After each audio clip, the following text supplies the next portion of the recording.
Increased stress among teens is the fault of phones.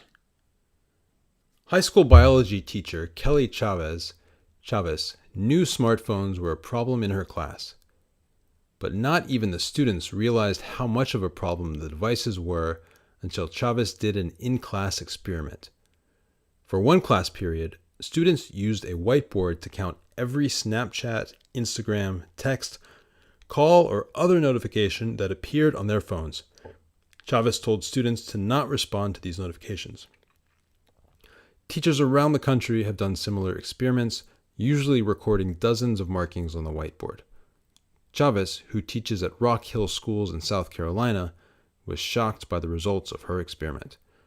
One girl, just during the 1 hour, got close to 150 Snapchat notifications.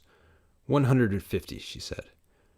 Chavez is among a growing number of teachers, parents, and health experts who believe that smartphones are at fault for increasing the levels of student anxiety.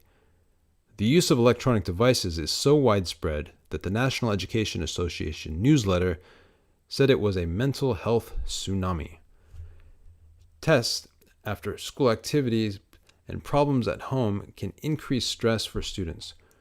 But research now suggests that smartphones and social media are some of the main reasons for the rising anxiety levels. Jean Twenge, a psychology professor at San Diego State University in California, said it is not a coincidence that youth mental health issues have risen and considered to be the fault of phones. Last year, an editorial in the Journal of Pediatrics proposed that doctors ask young patients about their social media use as part of routine exams.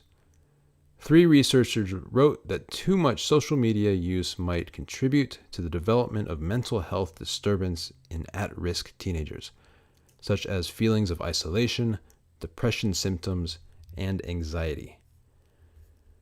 Researchers are still not sure whether phones are at fault in causing student depression or depression causes phone use.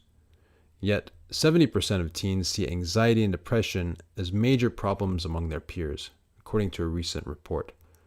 Nearly 60% of parents said they worry about the influence of social media on their child's physical and mental health. Schools are starting to take steps to deal with the problem. Many public schools pay outside companies to watch students' social media activity for signs of distress. Others invite yoga teachers to help calm students. Some schools have organized days in which people do not use their electronic devices. Belfast Area High School in Maine had one such event. Less than 20% of students and school employees took part, demonstrating the influence that the technology has on their daily lives. Some parents are not letting their children get smartphones until they grow up.